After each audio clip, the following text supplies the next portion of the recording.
Tuan-tuan dan puan-puan yang dimuliakan oleh Allah, di pagi Jumat yang mulia ini, sebagaimana kita sebagai Islam yang diajar oleh Nabi Sallallahu Alaihi Wasallam setiap hari apabila kita bangun daripada tidur, supaya kita minta dengan Allah, Allahumma ij'alni ala fitratil Islam. Artinya, Tuhan, menjadikan otak aku yang bersih, hati aku yang masih suci waktu aku bangun daripada tidur. Apabila aku bangun daripada tidur, sewaktu kita tak mati dengan masalah kita nak berjabat, masalah kita nak kerja, masalah kita dengan orang, masalah kita berhijau. Bagaimana kita tahu pada otak kita sebab kita, sebab otak kita bersih.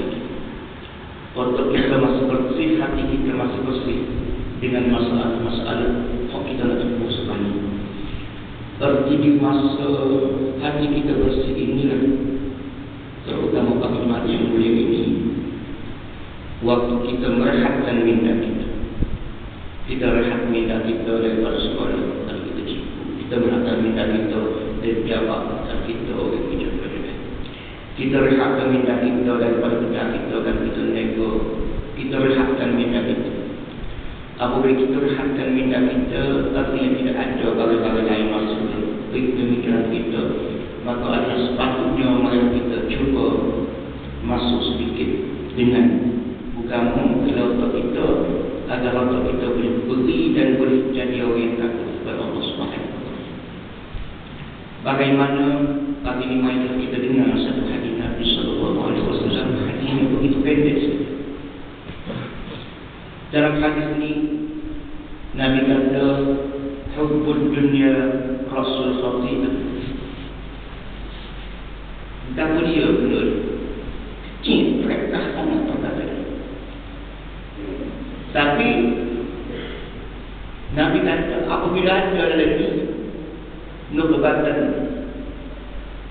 ala hayatul insan, apabila ada kali ini berlakulah suatu nutfah dalam hidup manusia, arti berlaku satu malapetaka dalam hidup manusia di atas muka bumi Allah Subhanahu Wa Taala ini. Ada apabila ada kali bagaimana Nabi kata, hubbud dunya rasul khati'ah. Apabila seseorang manusia itu sayang ke dunia, selalu suka ke dunia, selalu kena ke harta-harta dunia, selalu kena kepada kebahagiaan hidup di dunia, selalu kena kepada kemewahan dunia, selalu kena kepada kejimah, selalu kena kepada harta benda, selalu kena kepada kemewahan bagai-bagai perhiasan-perhiasan dunia. Kena saya kepada pangkat, saya kepada harta, saya kepada umur, saya kepada anak, saya kepada sektor, saya kepada harta benda dunia yang ada ni. Kalau ada perasaan kita saya kepada kehidupan dunia yang sementara ini, kalau kita saya kepada kemewahan dunia ini, maka kita ingat kemewahan dunia ini adalah rasul khati'ah. Apabila kita cinta kepada dunia, maka cinta dan perasaan kasih, perasaan saya, kasih kena kepada dunia ini akan menjadi rasul khati'ah, akan menjadi pandu, menjadi kedua, menjadi asas bagi seseorang manusia untuk melakukan kejahatan kepada Allah. Ini bagaimana hubbud dunya.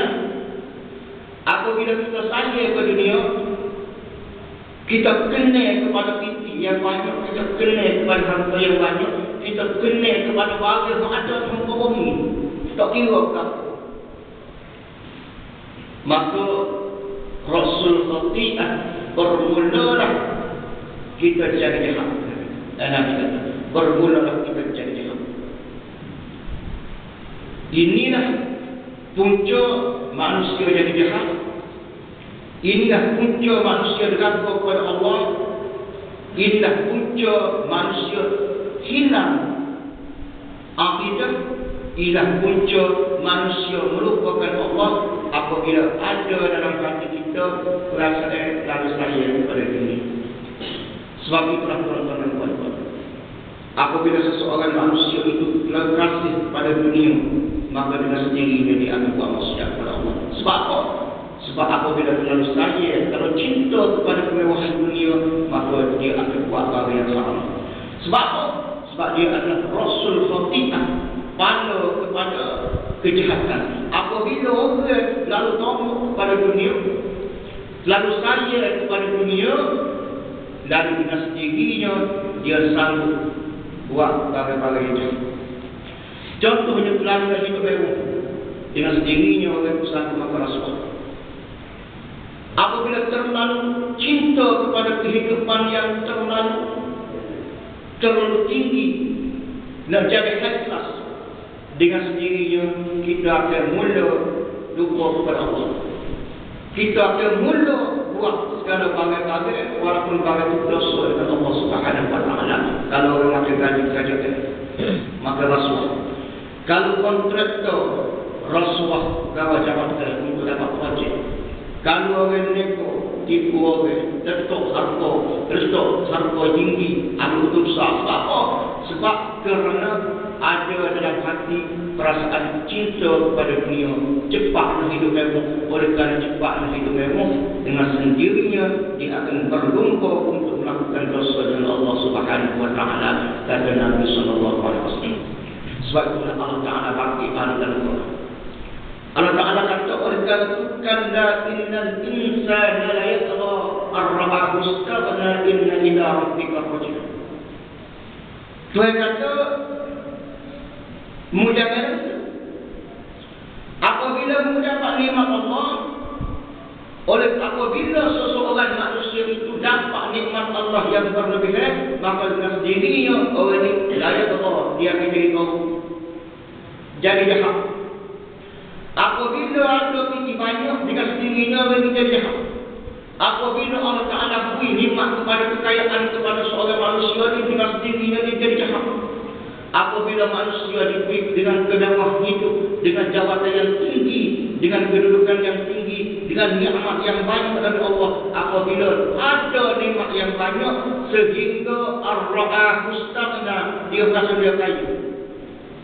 Ar-ra'ahu istaghna, apabila seseorang manusia itu melihat dirinya kaya, dia jadi jahat.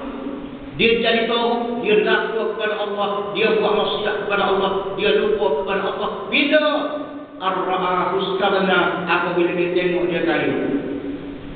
Apabila dia tengok dia kaya, ni mungkin apa kata, bukan Nabi kata. Allah Ta'ala sendiri kaya. Manusia ni jadi jahat, ar-ra'ahu istaghna, bila dia tengok diri dia kaya.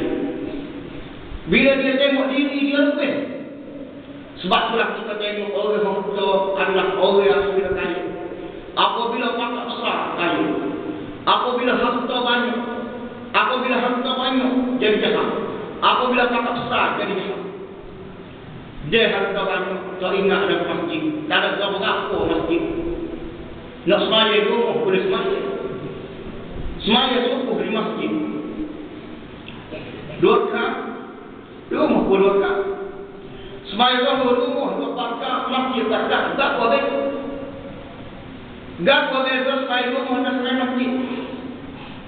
Tak nampak lagi ganjaran Allah. Allah Ta'ala kata, 27 kali ganda orang semai rumah dan semai masjid. Tak nampak sebab apa? Sebab ar-ra'ahu istaghna, apabila dia tengok dia kaya. Apabila tengok kaya, tak berhajat lagi kepada benda lain, sehingga tak berhajat kepada Allah Subhanahu wa Ta'ala. Sebab apa? Sebab apabila tengok dia kaya. Bagaimana cerita manusia ni tuan-tuan, apabila dipuji oleh Allah dengan miskin, dia boleh beribadat kepada Allah. Orang miskin boleh beribadat kepada Allah. Pakuk dana, tak ada mutu boleh mari masjid dengan basikal. Tak ada kereta boleh mari dengan mutu. Tak ada kereta baru boleh mari kereta baru. Sebab apa? Sebab susah. Tapi apabila kaya, apabila senang, apabila Allah beri kemewahan, dengan sendiri lupa kepada Allah. Bagaimana cerita seorang sahabat Nabi SAW yang bernama Sa'labah bin Habib. Salah bahkan hakim ni tuan-tuan. Miskin. Pak Perdana. Nabi buka pintu masjid tu ada ke salah bahkan masjid. Zuhur, waktu asar, ada maghrib, ada isya, ada semua. Salah bahkan hakim ni. Apabila susah, apabila miskin, apabila Pak Perdana, bayar nama dia. Sehingga satu hari dia jumpa dengan Nabi SAW. Dia kata, ya Rasulullah, wahai Nabi, wahai Rasulullah, aku ni susah. Hidup nak makan susah. Ibadah, alhamdulillah, boleh buat, tapi nak makan susah. Nabi tanya susah sekarang mana? Susah, siapa ada, siapa peringkat, mulai buat ke berapa? Dia kata tak siapa ada sekarang tu, tapi tak ada apa-apa dulu. Sekarang kita tak sopa, tak ada rumah. Nah, mesti tak ada, dia dah beli tak ada. Tak ada hati boleh. Jadinya nak berkaya. Bercita-cita nak jadi kaya. Apabila bercita-cita nak jadi kaya, dia kata, ya Rasul, aku minta sekali wajib berdoa dengan Allah, biar aku menjadi kaya. Kalau aku jadi kaya, aku tolong perjuangan Islam. Aku tolong besar masjid. Apabila aku kaya. Apabila aku kaya, aku akan tolong orang miskin. Mudah sangat Rasulullah, mudah sangat biar aku jadi kaya. Oleh kerana itu, Rasulullah berdoa, Allahumma rzuq rizqan halalan tayyiban katsira minal ghanam. Nabi kata, ya Allah, mungkuilah kepada Salamah bin Habib ni dengan harta kekayaan, biar kami juga penuh dalam muka bumi. Biar penuh kami dalam muka bumi. Nabi minta kaya, biar kami Salamah ni penuh dalam muka bumi. Maka dengan izin Allah, kami Salamah Hasan di Weko, tiap-tiap ekor kami banyak 10. Ini dalam sirah, seekor kami beranak 10. Banyak kami. Beranak kami dan anak kami, kalau beranak tu daripada ibu ni cepat besar.